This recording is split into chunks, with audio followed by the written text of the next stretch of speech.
In 1978, a child was born silently, and when the doctor turned, everyone in the room took a step back. It wasn't fear, it was astonishment. The baby had half her hair completely white, the other half black, intensely dark skin, and eyes so blue they seemed to glow in the dark. For decades, the world forgot about this rare girl. But today, you will discover what happened to her. On a sweltering November night in 1978, in the humble suburb of Savannah, Georgia, an ambulance sped through the narrow streets as if carrying its own destiny. Inside, a young woman named Marilyn. She was breathing rapidly, her sweaty hands gripping the sheet. Her husband Isaac, he paced back and forth across the hospital, waiting nervously, trying to hide the fear that had gripped him since the doctor said the delivery would be complicated. Marilyn's pregnancy had been different from the start. Her belly grew at an odd pace. The baby moved very little, and in some examinations, the doctors swore they saw a shadow of 2 colors on the top of her head. No one could explain it. They just told Marilyn to have faith, and she had it. When the time finally came, the delivery room became so silent, it seemed as if even the clock had stopped. The nurse asked Marilyn to push one last time. She screamed, cried, squeezed the doctor's hand, and then the sound everyone was waiting for didn't come. The baby was born in silence. The doctor held the child, looked at her face, and froze. "Oh my God," she whispered. The nurse approached slowly, and then she saw.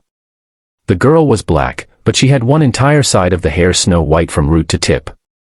A white so pure it looked like light. The other side was deep black, like a moonless night. And when the baby opened her eyes for the first time, the doctor gasped. They were blues of an impossible shade, almost crystal, as if they reflected the entire sky within them. Is she alive?" Marilyn asked, exhausted, unable to lift her head. The doctor shook her head, still in shock. "Yes, she is. She's perfect, just different." The nurse wrapped the baby in a cloth, but before she could even hand her to the mother, the door to the room opened. Isaac rushed in, ignoring the rule that parents couldn't enter that area. The security guard was behind him but stopped when he saw the despair on the man's face. "My daughter, where is my daughter?" Marilyn stretched out her arms and the nurse placed the baby in her lap. And in that instant, even tired, even with tears still drying on her face, Marilyn smiled. "Isaac, look at our little girl." Isaac approached, and when he saw his daughter, his world split in two. Before and after that moment. Is this real?" he whispered, touching the white hair carefully, afraid of ruining something so unique. "Yes," Marilyn replied. "She's ours." The baby began to cry, and the sound echoed throughout the room, breaking the silence that had startled everyone at first. It was a strong, determined cry, a cry of someone who had come into the world to be seen. Doctors took photos to document the case. Some called in specialists, others wanted a closer look. And as the hours passed, news began to circulate through the hospital. People who had never seen the family before showed up to try and spy. Even journalists tried to get in. The doctor, noticing the movement, returned to the room with a serious expression. "Marilyn, Isaac, your daughter was born with an extremely rare genetic condition. It's not dangerous, but it's unique. She'll likely attract attention wherever she goes. Many people will want to take pictures, ask questions." Marilyn held the baby closer to her chest. "She's not an attraction. She's my daughter." "We understand," said the doctor. "But perhaps you need protection. This girl will leave her mark on generations." Isaac took a deep breath. "Her name. We've already chosen it." The doctor smiled. "And what will it be?" Isaac looked at Marilyn. She nodded. "Eloise." The baby opened her eyes once more as if she understood that that name was hers. Blue, intense, reminding the world that there were no coincidences there. Eloise grew up in her mother's arms, listening to stories about courage, ancestry, and strength. From a young age, she attracted attention wherever she went. Some people smiled, others whispered behind her back, and some, unfortunately, asked cruel questions. At the age of 5, Eloise realized for the first time that she wasn't like the other children. One autumn morning at school, a girl pointed to her hair and said, "You look broken in the middle." Eloise didn't understand. Why? Because half is one way and half is another. The teacher intervened, but the words kept echoing inside her. When she got home, Eloise ran to the bathroom, climbed onto a stool, and looked at herself in the mirror. She touched the white side. She touched the black side. She looked into her own eyes. "Mummy," she called, crying. "Am I strange?" Marilyn knelt beside her and held her face in her hands. "Strange, my love. You are rare. Rare as a diamond. Rare as something that is only born once in a lifetime. But nobody is like you. That's exactly why you're special." Eloise cried even more. But now it was tears of relief. That night, Marilyn rested her forehead against Eloise's and said, "One day, the whole world will want to know who you are. But when that day comes, you need to be ready." What Marilyn didn't know was that this day would arrive in a way that would change not only Eloise's life, but the lives of everyone around her, and much sooner than anyone imagined. Years passed, and little Eloise grew up carrying two colors in her hair and a whole world within her eyes. The older she got, the more evident became the rare beauty that destiny had placed within her. And at the same time, the heavier people's reactions became. Some wanted to hug her. Others wanted to analyze her as if she were a laboratory creature. There were those who admired her. There were those who mocked her. And there were those who simply didn't know how to deal with someone who seemed to have been designed not to fit in. At 13, Eloise already understood that life wouldn't be simple. At school, she was still the target of curiosity and comments. The teachers tried to protect her, but they didn't always succeed. Her classmates called her half sun and half moon, sometimes affectionately, sometimes maliciously. At home, Marilyn remained steadfast, repeating the words that shaped her daughter's childhood. "You're not strange. You're rare." But even the most beautiful phrase in the world isn't enough when a young heart is still learning to be strong. One day, Eloise came home from school looking more downcast than usual. Isaac noticed immediately. She sat down at the table, dropped her backpack on the floor, and began fidgeting with her hair as if trying to solve an invisible puzzle. Isaac approached slowly with that wise fatherly way of always observing before speaking. "Did anything happen at school today, daughter?" he asked. Eloise took a while to answer. When she raised her face, her blue eyes were full of tears. "They took pictures of me again. They said I should be on a website. They said I'm too different to be normal." Isaac took a deep breath. He knew it wasn't enough to say everything was all right because for Eloise it wasn't. He pulled up a chair, sat beside her, and held her hand. Sometimes the world tries to make us believe that being different is a bad thing. But only those who are afraid of what they don't understand think that way. Eloise sniffled. "And why did I have to be born this way?" Isaac looked into his daughter's eyes. "To remind people that the rare exists and that the rare is beautiful. The different is proof that God still likes to create unique things." That night affected Eloise more than any previous conversation. She fell asleep thinking about her father's words, but still there was a doubt she kept to herself. How long could she carry that uniqueness without the world crushing her? When she turned 17, Eloise went through something that would forever change her perception of herself. A local photographer named Miriam was working on a project about aesthetic diversity and heard rumors about an extraordinary young woman. It took weeks before she managed to speak with Marilyn. Her mother was suspicious of any exposure. But Miriam gently insisted, promising respect, privacy, and autonomy. "I just want a portrait," the photographer said. "An image that celebrates what makes Eloise who she is." After much discussion, Marilyn let her daughter decide, and Eloise, for the first time, wanted to be seen on her own terms. She agreed. On the day of the photo shoot, Miriam set up a small makeshift studio in the garage of her own apartment. Natural light, simple background, nothing that would turn Eloise into a spectacle, just a space where she could exist. When Eloise entered, Miriam froze. It wasn't just her rare beauty. It was her presence. It seemed that each step the young woman took carried years of silent survival. Her hair divided into two universes. Her blue eyes that seemed to capture every detail of life. Her dark skin that shone with its own strength. Miriam adjusted the camera. Eloise remained silent. The photographer said she didn't need to smile or pose. Just be there. Just be. And it was in that instant, in the blink of an eye, that everything changed. The final photo showed Eloise looking directly into the lens. Her hair parted in the middle, one side white as winter, the other black as coal. Her blue eyes were like 2 points of light that seemed to pierce the image. Her expression was serene, but it carried something deeper.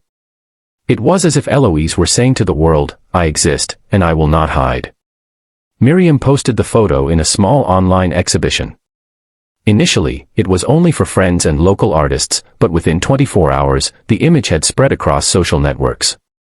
Within 72 hours, it was being shared by photography pages, diversity groups, and international media outlets. People from all over the world were asking who the girl in the photo was. Some users said it was a fake. Others swore it looked like a movie character.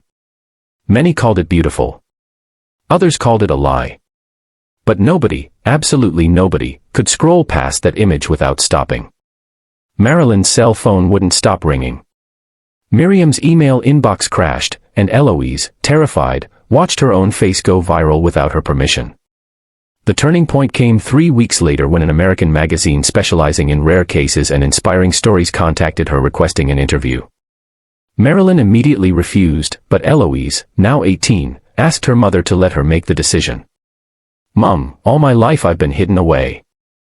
Not because you wanted me to be, but because you were afraid of what the world would do to me.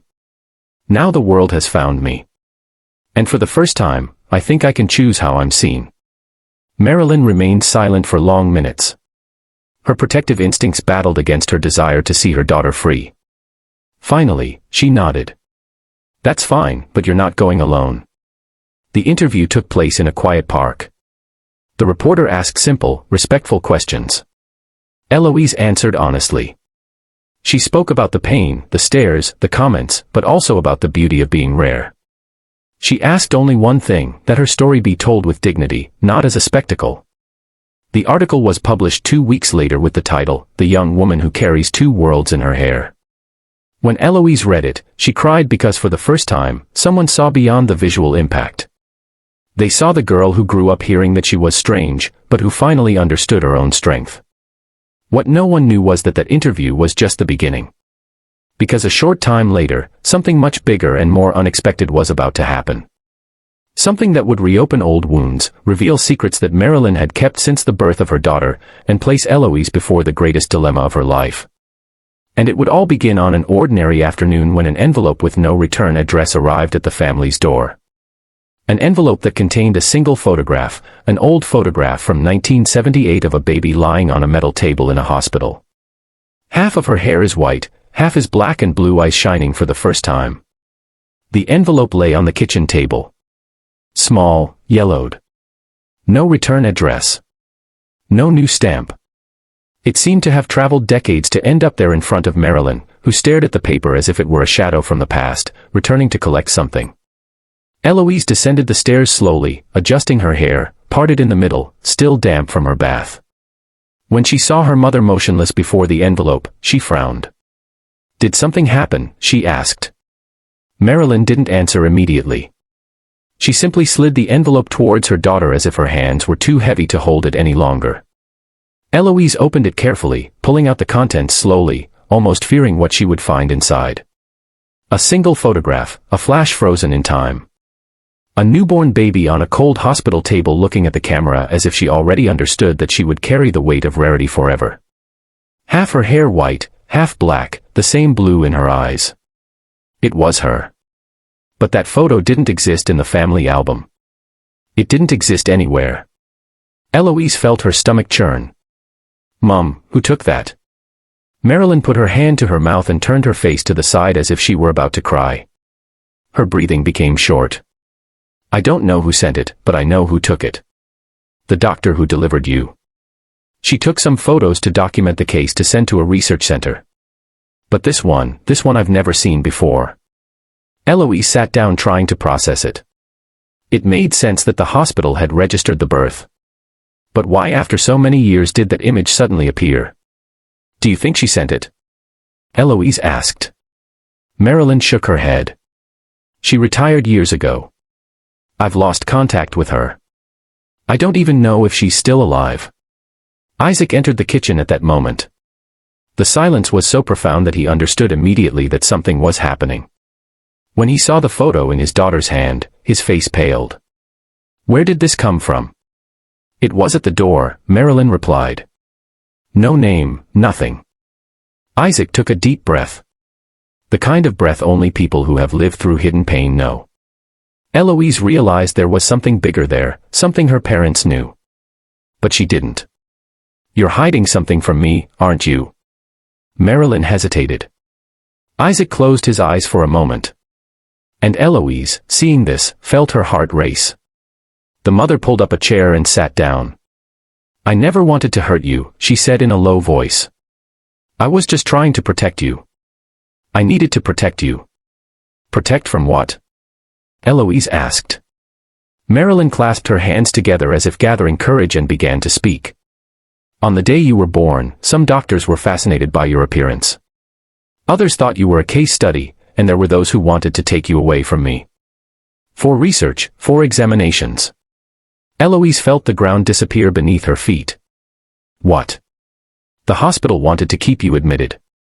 The state wanted to open an investigation.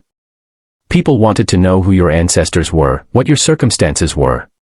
I didn't sleep for days, afraid someone would take you away from me. Isaac added, the doctor who delivered you defended you as best she could, but she also documented everything. It was protocol, but I've never seen some of those records, like this photo. Eloise looked at the image again, and for the first time she felt that this frozen piece of the past was not just a memory. It was a threat. Someone had kept it. Someone had waited. Someone knew exactly where to find her now. Why? Eloise asked almost in a whisper. Why send this now? Isaac placed his hand on his daughter's shoulder. To warn you. To remind you. I don't know. But whoever sent this knew that this photo would affect you. Night fell over the house like a heavy veil. Eloise couldn't have dinner. She sat on the porch, gazing at the dark sky, listening to the distant sound of cars passing by on the street. The world went on as if nothing had happened.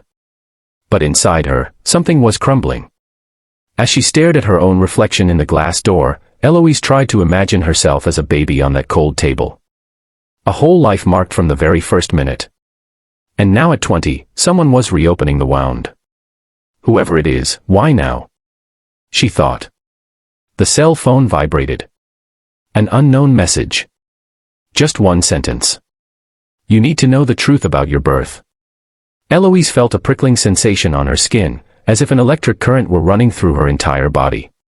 Before she could reply, another message arrived. You weren't alone in that room. There's something about you that your parents never told you. Her heart raced. Eloise jumped up as if the ground were burning. She rushed through the living room door where Marilyn and Isaac were still talking quietly. Someone's been texting me, she said breathlessly. Saying there's something about my birth that you've been hiding. Is it true? The silence that followed was the most painful response Eloise had ever received. Marilyn placed her hand on her chest. Isaac stared at the floor. Both seemed to struggle against words that tried to escape, but which carried too much suffering to be easily spoken. Mum, speak please. Marilyn finally lifted her face. Eloise, it wasn't just one photo they took that day. There were more. Eloise took a step back. What? More. The mother closed her eyes and let the tears fall. It wasn't just you. There was another baby. Eloise froze. Another. Marilyn nodded slowly. When you were born, the doctor thought she was hearing 2 heartbeats, but the second heartbeat belonged to a baby who didn't survive. I only saw it for a few seconds. It looked like you. It had light eyes, too, but it didn't breathe. Eloise put her hand to her mouth, feeling the world spin around her. Everything inside her shattered silently. The idea of having come into the world alongside another life, another part of her that was gone before it could even breathe. It was like being struck by lightning in the chest. Why didn't you ever tell me? She shouted. Isaac tried to get closer. Because you were small. Because the pain was great. Because we didn't want you to carry a trauma that didn't belong to you. Eloise walked away. Whose trauma was it then? Yours. Now it's mine, too. She ran out the door even as Marilyn tried to call her. The night was cold, but Eloise didn't even notice. She walked quickly through the streets aimlessly, as if each step were propelled by a whirlwind. The sister I never knew, that echoed inside her endlessly. The sister who should have been with me. The sister who had my face. The sister who perhaps had half her hair white and half black. The sister who never lived. She sat on a bench in an empty square. The cold wind cut through her emotions, but nothing could silence the tears she had been holding back since the envelope. It wasn't just about the photo. It wasn't just about the cruel comments from childhood. It wasn't just about being different. Now, there was the pain of something that had never been told to her. The pain of a lost half. This was the moment when you, who are listening to this story now, could have helped. If you've made it this far, leave a comment with a word that describes how this revelation felt to you. Your opinion helps this story reach more people who need to hear it. Eloise took a deep breath, trying to find some strength, but everything within her seemed suspended until her cell phone vibrated again. From the same unknown number, the second baby didn't die. She was taken away. Eloise's heart stopped. The message continued, and I know where she is. Eloise stood paralyzed before the message. The square was silent. The streetlights flickered and the cold wind seemed to pass through her body as if the whole night had been trying to tell her a secret. The screen illuminated her face, reflecting her blue eyes that were now filled with fear, doubt, and a hope she didn't want to admit. The second baby didn't die. She was taken away. Eloise's hands trembled. She reread it several times. It couldn't be real.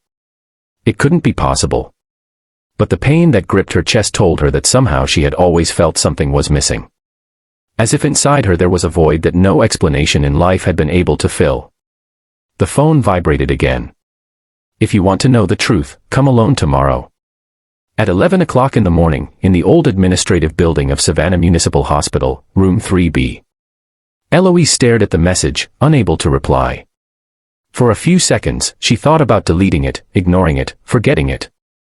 But the idea burned inside her like wildfire, the possibility that someone existed with whom she had shared the first moments of her life, a sister, a life reflected in another. She walked home slowly. She didn't know how to tell her parents. She didn't know if she should tell them, but she knew she needed to go. When she walked through the door, Marilyn was sitting on the sofa, her face in her hands. Isaac was pacing back and forth, restless. When Eloise entered, they both stood up as if they had seen a ghost. "Are you all right?" asked Marilyn, her voice trembling. Eloise took a deep breath. "Not completely, but I'm here." The mother ran to her, hugging her tightly. Eloise returned the hug, but there was an inescapable distance. Their world was no longer the same. "We need to talk," said Eloise. She talked about the messages. She talked about the arranged meeting. She talked about the promise that the second baby was alive. Marilyn turned pale. Isaac pressed his hands against his forehead. "This could be dangerous," he said. "It could be someone making things up, trying to hurt you." "And what if she isn't?" Eloise replied. "What if she's alive? What if someone took her from you, from me?"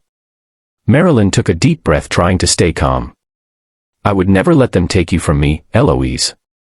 And there was never any indication that the second baby survived.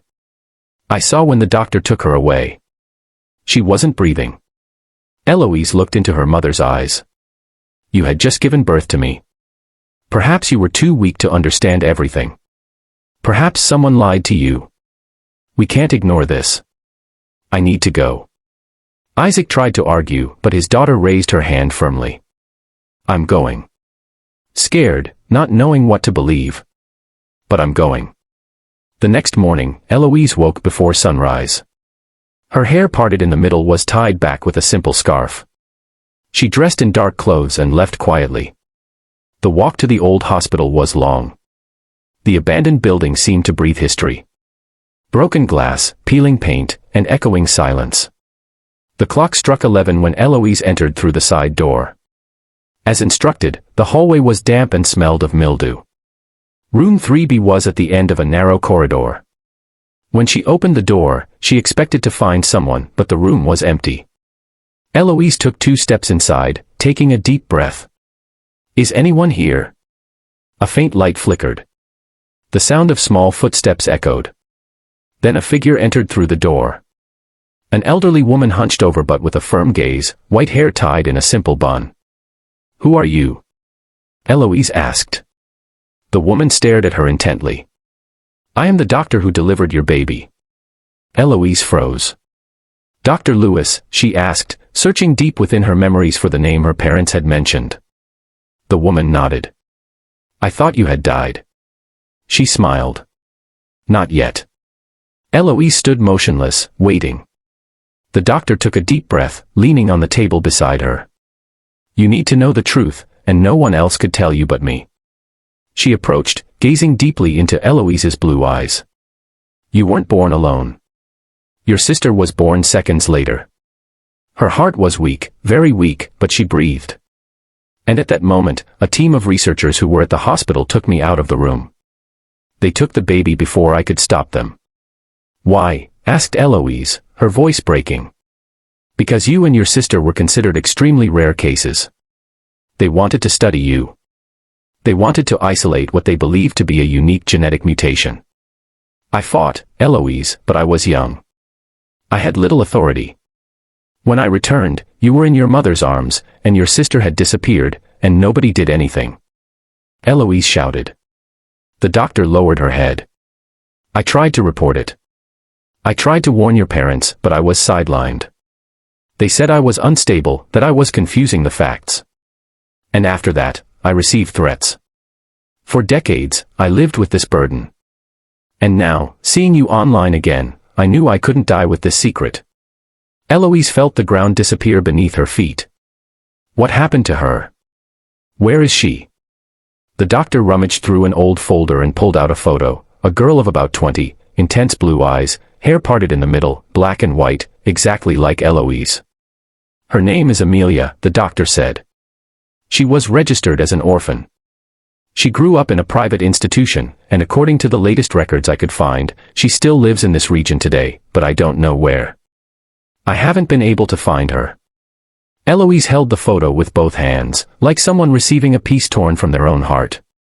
Amelia, the sister who should have been there her whole life. Why has no one ever come looking for her? Eloise asked, her voice almost silent. The doctor touched her shoulder. "You couldn't know. It was dangerous. That's why I sent the photo of your birth. It was the only way to make you contact me." Eloise took a deep breath, feeling the weight of destiny pushing her life in a new and frightening direction. "I will find her," she said firmly. "No matter how long it takes, I will find my sister." The doctor smiled weakly. "I knew you would say that." Eloise left the building with the photo in her hands. She walked through the city as if she were stepping into a new existence. She knew the search would be long. She knew the world would once again put her to the test. But now her heart had a mission. Amelia, the missing half. When she got home, Marilyn ran to her. Isaac hugged her tightly. They read the truth in their daughter's face before she even said a word. "Did you find anyone?" Marilyn asked fearfully. Eloise handed over the photo. The mother put her hand to her mouth and cried.